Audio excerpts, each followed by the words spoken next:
This channel does not promote any violent, harmful, or illegal activities. All content provided by this channel is meant for an educational purpose only. Top quality और consistent performance के लिए सिर्फ silver pump नाम याद रखना। আমি এই বিষয়ে একটু কথা বলতে চাইবো অধ্যাপক এবং রাজনৈতিক বিশ্লেষক ঝন্টু বড়াইক আমাদের সঙ্গে রয়েছেন। ঝন্টুবাবু, সকাল থেকে আমরা এই রেজাল্ট নিয়ে নানা রকম আলোচনা করছি, কিন্তু বিজেপির তরফ থেকে তারা একটাই বক্তব্য বারবার সামনে রাখছে, সেটা বঙ্গ বিজেপি হোক বা দিল্লি থেকে হোক, যে দুর্নীতির সঙ্গে স্বচ্ছতার লড়াই, যার প্রভাবটা পড়েছে এই ফলে। কিন্তু এই রাজ্যে আমরা একটু যদি বাংলায় নজর রাখি, তারা তো দুর্নীতির সঙ্গে লড়াই করেছে এবং এইটা মানে লাস্ট ভোটটা তো এমন নয় যে দুর্নীতির পরেই মানে দুর্নীতি ধরার পর প্রথম ভোট হয়েছে, একটা বেশি ভোট আমরা দেখেছি। সেক্ষেত্রে এখানে তারা কেন ব্যর্থ হয়ে যাচ্ছে? না, এখানে ব্যর্থ হওয়ার অনেকগুলো ডাইমেনশন আছে। একটা হচ্ছে পপুলেশন ডিস্ট্রিবিউশনে একটা কনসলিডেটেড আইডেন্টিটি পলিটিক্স, যেটা দিল্লিতে কিন্তু নেই। খেয়াল রাখতে হবে, ভোট রাজনীতির এটা চরমতম সত্য ভারতবর্ষে, আইডেন্টিটি পলিটিক্স সেটা কখনো ধর্মীয় কারণে, কখনো জাতীয় সত্তার ভিত্তিতে এটা হয়, এবং এটা ম্যানিপুলেট করে শুধু নয়, ভোটটাকে কন্ট্রোল করে ফি বছর। এটার উদাহরণ বাংলাতেই আছে। ফি বছর দার্জিলিংয়ে ভোট বয়কট করে বামেদের জিতিয়ে দিতেন গোর্খা, মানে তৎকালীন যে আমাদের ওখানকার গোর্খা নেতা। ফলে এটা ফ্যাক্ট, এই ফ্যাক্টটাকে অস্বীকার করার জায়গা নেই। বরং আমি বারবার বলি, যেখানে একটা বড় অংশের পপুলেশন, যেটা হচ্ছে 3টে ভোটার পিছু একজন ভোটার, 125টা বিধানসভা যাদের হাতে কন্ট্রোল, তারা এই দুর্নীতি এই দুর্নীতিটাকে অর্থাৎ করাপশনের চাইতে নিজেদের প্রোটেকশনটাকে বেশি মাত্রায় দেখে বলেই ওদের ভোটটা কনসলিডেটেড হয়ে যায়, কিছু না পেয়েও তৃণমূলের দিকে। তা না হলে আপনাকে বলি যে দুর্নীতির যদি অন্যতম মুখ ভারতবর্ষে এইরকম এখন কেউ উঠে থাকে আঞ্চলিক দল হিসেবে, সেটা তৃণমূল। কারণ এত বড় অ্যাসিড দুর্নীতি কারণেই। দ্বিতীয়, এই দুর্নীতিটা মানুষের কাছে পৌঁছতে না পারার একটা ব্যর্থতা। কারণ মানুষ এখানে দেখবেন ট্রেনে বাসে চলতে ফিরতে সবাই বলে এই দুর্নীতির আলটিমেট ব্যবস্থাটায় কেন্দ্রীয় এজেন্সিগুলো হাইকোর্ট সুপ্রিম কোর্টের নির্দেশে করে উঠতে না পারার একটা বড় কারণ বৃহত্তর ইনঅ্যাভয়েডেবল পলিটিক্যাল কম্পালশন, অর্থাৎ অনিবার্য রাজনৈতিক কম্পালশন বিজেপির সাথে তৃণমূলের আভ্যন্তরীণ ফ্লোর টেস্টে আছে, যেটা মানুষ কিন্তু অনেকটা বিশ্বাস করতে শুরু করেছে বাংলার বুকে।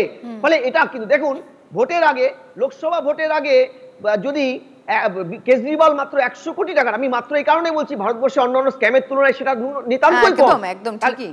হ্যাঁ, তিনি যখন জেলে যেতে পারেন, তাহলে বাংলায় একজন এক্স কাউন্সিলরের 27টা অ্যাকাউন্ট, তার মধ্যে একটা অ্যাকাউন্টে নাকি ইডি বলছে 2000 কোটি টাকার রেশন কেলেঙ্কারির টাকা ঢুকেছে, তাকে একটা সামান্য নেতা পর্যন্ত জেলে রাখতে পারেনি, কারণ বারবার হতে হয়েছে ইডি সিবিআই এর মতন ওয়ান অফ দ্য এক্সট্রিম অর্গানাইজেশনকে।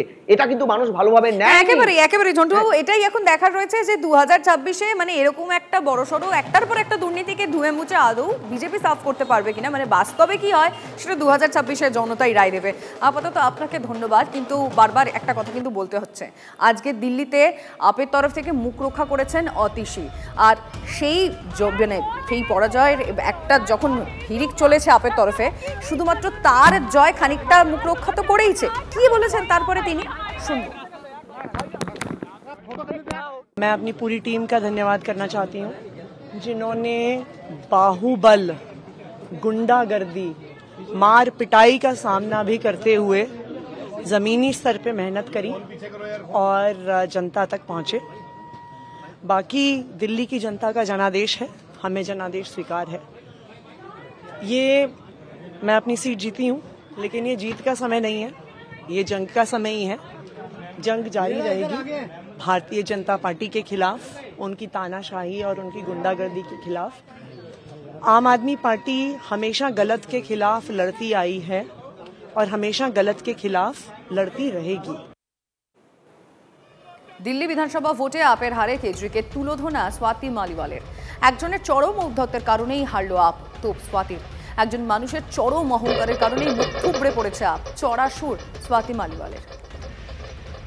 इनको ये लगता है कि ये कुछ भी गलत कर देंगे, कुछ भी झूठ बोल देंगे, कुछ भी ड्रामा कर देंगे।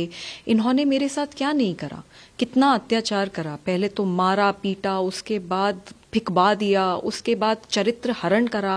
जिसने मेरी पिटाई करी उसको Z+ सिक्योरिटी दिलवाई, उसको डीजीपी और चीफ सेक्रेटरी पंजाब गवर्नमेंट के रिपोर्ट करते हैं, क्योंकि वो chief adviser to Punjab chief minister बना दिया गया है। उसको लुटियन जोन में MP की कोठी दी गई। तो जिस लेवल का इन्होंने अत्याचार करा और कैरेक्टर असैसिनेशन मेरा करा है, इतना झूठ और भ्रम फैलाया इन लोगों ने, तो मुझे लगता है कि दिल्ली की जनता समझदार है और वो देख सकती है कि उन्होंने क्या करा और उसका जवाब उन्होंने वोटों के द्वारा दिया है। আপের এভাবে হারের পর अन्ना हजारे की বলেছেন শোনাবো আপনাদের। मैं बार बार बताते गया लेकिन उनके दिमाग में नहीं आया है और आखिर शराब के बारे में उन्होंने एक मुद्दा उठाया कि शराब की दुकान, उसमें शराब की बात क्यों आ गई? पैसा, धन और दौलत इसमें बह गया है और इसके कारण आज वो इलेक्शन में हार गए, कम वोटिंग हुई है।